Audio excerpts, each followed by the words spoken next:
Hello everyone. So friends, welcome to Takshashila learning and SSC की crash course की series में आज हम बात करने वाले हैं रीजनिंग एबिलिटी के डाइस टॉपिक के बारे में। और अगर आप प्रिपरेशन कर रहे हैं किसी भी एसएससी या रेलवे एग्जाम की, तो आपको इस टॉपिक में से एक क्वेश्चन एग्जाम में देखने को मिल सकता है। पर देखिए, जैसे मैं आपको हमेशा कहता हूं, आपको किसी भी टॉपिक की प्रिपरेशन ये सोच के नहीं करनी कि उसके कितने क्वेश्चन एग्जाम में आते हैं।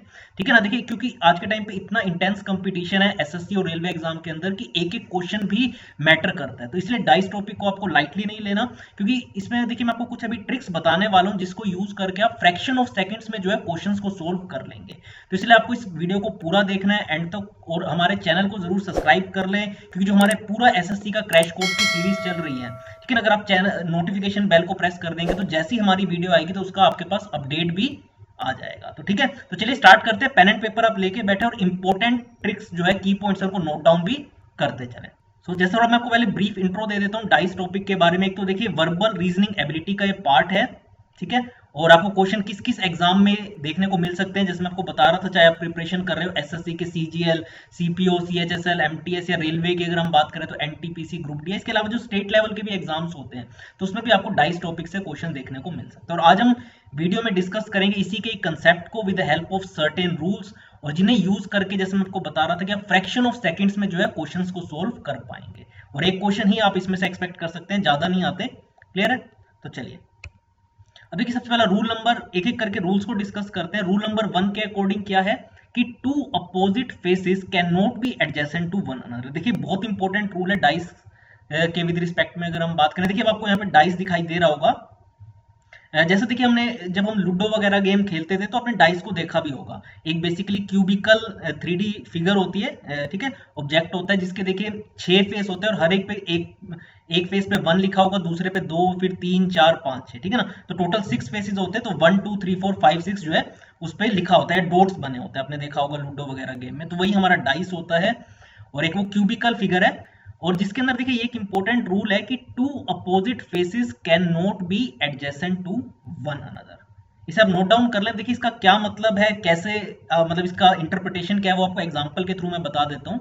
जैसे आपको गिवन है two different positions of a dice are shown below, ठीक है। आपको दो डिफरेंट पोजीशंस डाइस की दिखाई दे रही होगी। हमसे पूछा गया है कि which number will appear on the face opposite to the face with number 4, ठीक है। अब देखिए, आप एक चीज देखें, इसका मतलब क्या है कि two opposite faces can not be adjacent to one another. यानी आपको देखिए ये एडजेसेंट नंबर्स दिखाई दे रहे होंगे 4 के साथ 6, यहाँ पे 2, यहाँ पे 4 के साथ आपको दिखाई दे रहा होगा 5, और ये दिखाई दे रहा है 3। तो यानी क्या कह रहे हैं कि जो टू अपोजिट फेसेस है वो एडजेसेंट नहीं हो सकते, जबकि हमें यहाँ पे क्या दिखाई दे रहा है कि 4 के एडजेसेंट कौन कौन से नंबर्स है, 6 है, 2 है, 5 है और 3 है। इसका मतलब अगर ये एडजेसेंट है तो अपोजिट तो नहीं हो सकते 4 के। तो इसका मतलब टोटल देखिए, मैं आपको बता रहा था 1 2 लेके 6 होते हैं, ठीक है ना, एक डाइस के अंदर 1 2 3 4 5 6। तो 1 तो देखिए यहाँ पर लिखा नहीं हुआ, 2 भी है, 3 भी है, 4 भी है, 5 भी है और 6 भी है। तो 4 के एडजेसेंट हमारा क्या है, 2 3 6 5 और 3, तो बचा क्या, 1। और इसे इसका मतलब क्या, देखिए हमसे पूछा है कि 4 के अपोजिट क्या होगा, तो ऑब्वियस सी बात है 1 बचा हुआ है, तो 4 के अपोजिट हमारा क्या आएगा, 1 आएगा। हमने कैसे बताया, क्योंकि देखिए ये चीज क्लियरली इस रूल के अकॉर्डिंग कही गई है कि अगर टू अपोजिट फेसेस जो है वो एक दूसरे के कभी भी एडजेसेंट नहीं हो सकते। तो यहाँ पे हमसे 4 के बारे में पूछा गया कि 4 के अपोजिट कौन सा नंबर आएगा, क्योंकि मैं यहाँ पे दो पोजीशंस जो है, डिफरेंट पोजीशंस डाइस की गिवन है, तो 4 के अपोजिट कौन सा आएगा। तो क्योंकि देखिए 6 2 5 और 3 तो एडजेसेंट है 4 के, तो ऑब्वियस ही बात है उसके अपोजिट तो नहीं हो सकते, तो बचा कौन सा नंबर, 1। तो ऑब्वियस ही बात हम कह सकते हैं therefore the remaining face with number 1, जो कि देखिए इस डाइस के अंदर गिवन भी नहीं है, तो ऑब्वियस बात है, क्योंकि देखिए 3D फिगर है तो यहाँ पे सभी डिजिट्स को हम शो भी नहीं कर सकते, तो इसलिए the remaining face with number 1 will be opposite to the face with number 4। इस क्वेश्चन का आंसर क्या होगा, 4 के अपोजिट कौन सा डिजिट आएगी या नंबर आएगा, 1 आएगा। क्लियर है?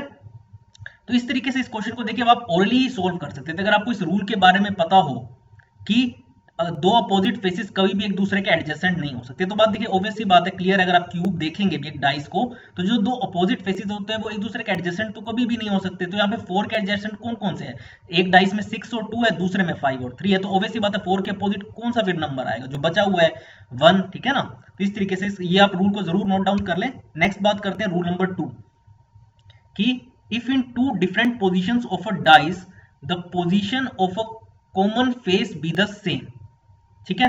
अगर आपको दो डिफरेंट पोजीशंस डाइस की गिवन है, जैसे आप यहाँ पे देख भी सकते हैं, और जहां पे कॉमन फेस की पोजीशन अगर सेम हो, then each of the opposite faces of the remaining faces will be in the same position. Again देखिए पढ़ने में पहली बार कंफ्यूजिंग लगेगा, लेकिन मैं आपको हर रूल के साथ एग्जांपल भी लेके आया हूं ताकि आपको क्लियर होता रहे, ठीक है ना। तो अगर दो डिफरेंट पोजीशंस आपको डाइस की गिवन है, जिसमें से जो कॉमन फेस है उसकी पोजीशन भी अगर सेम है, तो बाकी के बचे हुए जो हमारे अपोजिट फेसेस है of the remaining faces will be in the same position. देखिए इसका क्या मतलब है, मैं आपको एग्जांपल के थ्रू बता देता हूं। यहाँ पे जैसे हमें दो डिफरेंट पोजीशंस डाइस की गिवन है, हमें बताना है कि which number will appear on the face opposite to the face with number 4। तो 4 के अपोजिट इनमें से कौन सा नंबर आएगा, अब हमें देखिए ये बताना है। अब देखिए यहाँ पे अगर आप देखेंगे एक पोजीशन डाइस की हमें कौन कौन से उस पे नंबर्स लिखे हुए हैं 5, 4 और 3, जबकि दूसरी जो पोजीशन हमें डाइस की गिवन है उस पे कौन कौन से नंबर्स लिखे हुए हैं 6, 2 और 3। यहाँ पे आप देखेंगे कॉमन हमारा यहाँ पे हमें डिजिट गिवन है 3, और उनकी पोजीशन भी सेम है, ठीक है। 3 ये भी आगे की तरफ है, और ये वाला जो दूसरे डाइस की पोजीशन में 3 लिखा हुआ है ये भी आगे की तरफ ही है, यानी नंबर भी कॉमन है और इनकी पोजीशन भी सेम है। तो उस केस में बेसिकली क्या होगा, अब जो देखिए बाकी के बचे हुए हैं, यानी 5 जो है 5 के अपोजिट आ जाएगा 6 हमारा, और 4 के अपोजिट क्या आ जाएगा, जिस पोजीशन पे देखिए है 4 इस तरफ पे है ना, तो उसी के अपोजिट क्या आ जाएगा, ये 2 आ जाएगा। तो ये इसका मतलब था कि जो बाकी बचे हुए हमारे अपोजिट फेसेस है of the remaining faces will be in the same position. तो यानी 5 जो है देखिए आप सबसे ऊपर है 5 लिखा हुआ, ठीक है ना, तो 6 भी ऊपर है, तो 5 के अपोजिट आ जाएगा 6, और 4 के अपोजिट क्या आ जाएगा, 2 आ जाएगा। तो हमसे जैसे यहाँ पे 4 के अपोजिट पूछा गया था, तो 4 के अपोजिट क्या आंसर हो जाएगा 2, और बाकी हमारा कौन सा नंबर यहाँ पे देखिए बचा, एक तो 1 इसमें नहीं गिवन है, ठीक है, हमारा 1 नहीं गिवन है यहाँ पे, और बाकी देखिए आप देख लेंगे 1 के अपोजिट क्या आ जाएगा, फिर 3 आ जाएगा, ठीक है ना। Hence the position of a common face that is 3 is same. तो देखिए 5 के अपोजिट अगर 6 आ गया, 4 के अपोजिट अगर 2 आ गया, तो ऑब्वियसली बात है 3 के अपोजिट एक ही तो नंबर बचा हमारा 1 आ जाएगा। तो आपसे देखिए जो भी क्वेश्चन में पूछा गया आपको उसी के अकॉर्डिंग ही आंसर करना है, बट यहाँ पे देखिए फर्क क्या है, देखिए पिछले क्वेश्चन में क्या था मैं आपको बता देता हूँ।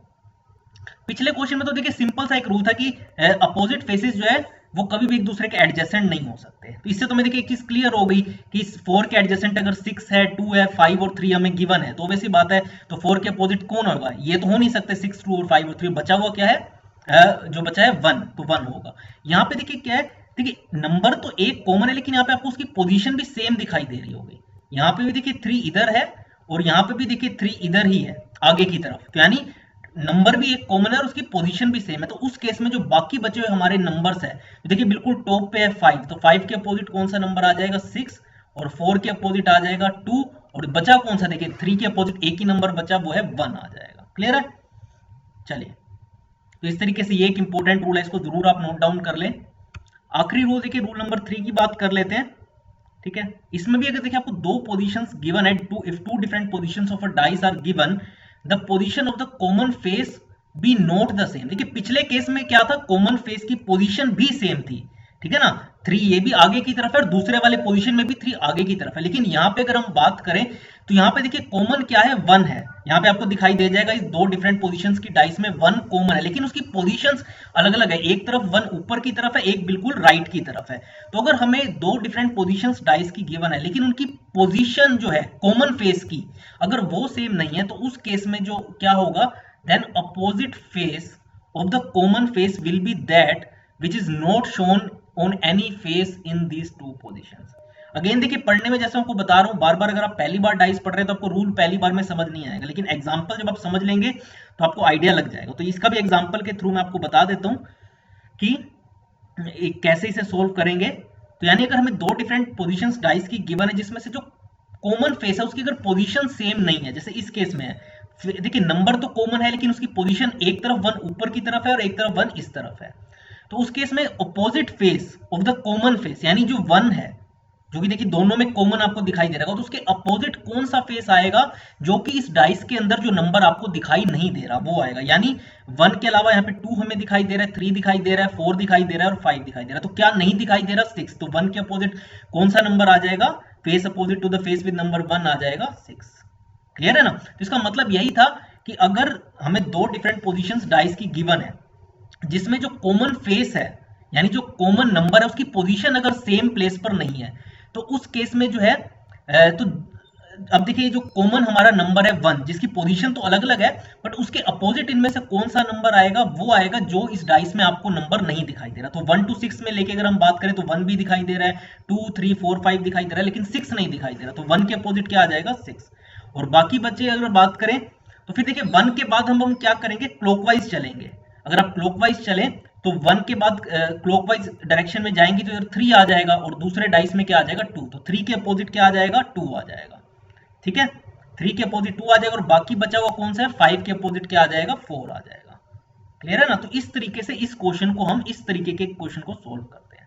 तो देखिए मैंने आपको 3 रूल्स की बात करी, एक बार जल्दी से रिवाइज कर लेते हैं, एक बार मैं सारा रब कर देता हूं। अब देखिए पहला चीज में क्या था, पहले रूल में था कि अपोजिट फेसेस जो है वो कभी भी एक दूसरे के एडजेसेंट नहीं हो सकते। तो देखिए क्लियर, आप कभी भी डाइस उठा के भी देख लेंगे तो आपको आइडिया लग जाएगा। तो हमसे पूछा क्या गया था इस क्वेश्चन में कि 4 के अपोजिट कौन सा नंबर आएगा। तो ऑब्वियस सी बात है 4 के एडजेसेंट आपको यहाँ पे कौन कौन से नंबर्स दिखाई दे रहे हैं। ये तो देखिए जनरल रूल है, ठीक है ना, कि कभी भी 2 अपोजिट फेसेस एक दूसरे के एडजेसेंट नहीं हो सकते। तो यहाँ पे देखिए 4 के एडजेसेंट 6 भी हमें दिखाई दे रहा है, 2 भी, यहाँ पे दूसरे वाली पोजीशन डाइस के अंदर हमें 5 दिखाई दे रहा है 4 के एडजेसेंट, और 3 भी। तो बचा क्या, बचा सिर्फ 1। तो 4 के अपोजिट क्या आ जाएगा, 1 आ जाएगा। तो ये एक इंपॉर्टेंट रूल है। दूसरा रूल के अकॉर्डिंग क्या है, मैं आपको दूसरा रूल के अकॉर्डिंग भी बता देता हूं कि अगर हमें 2 डिफरेंट पोजीशंस डाइस की गिवन है और जो कॉमन नंबर है या कॉमन फेस है उसकी पोजीशन भी अगर सेम है, यानी यहाँ पे कॉमन नंबर हमारा क्या है, 3 है, और उसकी पोजीशन भी सेम है, तो उस केस में जो बाकी बचे हुए हमारे नंबर्स है, जैसे 5 है, तो 5 के अपोजिट क्या आ जाएगा, देखिए 5 बिल्कुल ऊपर की तरफ है ना, तो जो दूसरा डाइस है उसमें जो है 6 है, तो 5 के अपोजिट क्या आ जाएगा, 6 आ जाएगा। वैसे 4 जो है देखिए राइट की तरफ हमें दिखाई दे रहा है इस तरफ, तो 4 के अपोजिट क्या आ जाएगा, जो इसी पोजीशन में हमें नंबर गिवन है 2। और बचा क्या, देखिए 3 के अपोजिट एक ही नंबर बचा है जो कि इस डाइस में नहीं गिवन है, वो है 1। ठीक है ना। तो ये एक इंपॉर्टेंट है, यहाँ पे क्या है, नंबर एक कॉमन है और उसकी पोजीशन भी सेम ही जगह पे, लेकिन तीसरे रूल के अकॉर्डिंग क्या है, नंबर तो एक ही कॉमन है लेकिन उसकी पोजीशन अलग अलग है। यहाँ पे 1 की पोजीशन ऊपर की तरफ है, यहाँ पे राइट की तरफ है। तो उस केस में क्या है कि अब 1 के अपोजिट कौन सा नंबर आएगा जो कि इस डाइस में हमें नहीं दिखाई दे रहा।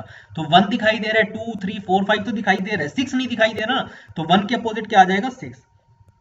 और उसके बाद जो बचे हुए केस में हम क्या करेंगे, क्लॉकवाइज डायरेक्शन में चलेंगे। अब 1 कॉमन है ना, तो 1 के बाद अगर हम क्लॉकवाइज डायरेक्शन में चले तो 1 के बाद आता है 3, और दूसरी पोजीशन की डाइस में अगर हम क्लॉकवाइज चले तो आता है 2। तो 3 के अपोजिट आ जाएगा 2, और 5 के अपोजिट एक ही बचा, वो आ जाएगा 4। तो ये थे देखिए डाइस के इंपॉर्टेंट रूल्स, जिसको अगर आप यूज करते हैं तो इस तरीके के क्वेश्चंस को आप इजीली सोल्व कर सकते हैं। एक और इंपॉर्टेंट कंसेप्ट है अनफोल्डेड डाइस का, जो मैंने आपके साथ ऑलरेडी डिस्कस किया है, तो वो भी आप वीडियो में जाके देख सकते हैं अगर आप सर्च करेंगे यूट्यूब में। लेकिन देखिए हमारे चैनल को जरूर सब्सक्राइब कर लें, क्योंकि देखिए यही एक तरीका है हमें जब मोटिवेशन मिलता है कि आप हमारे चैनल को देखते हैं वीडियोस को। ठीक है, आपको सिंपली सब्सक्राइब करना है और नोटिफिकेशन बेल को प्रेस करना है। तो आज की इस वीडियो में इतना ही friends, thanks a lot for watching this video.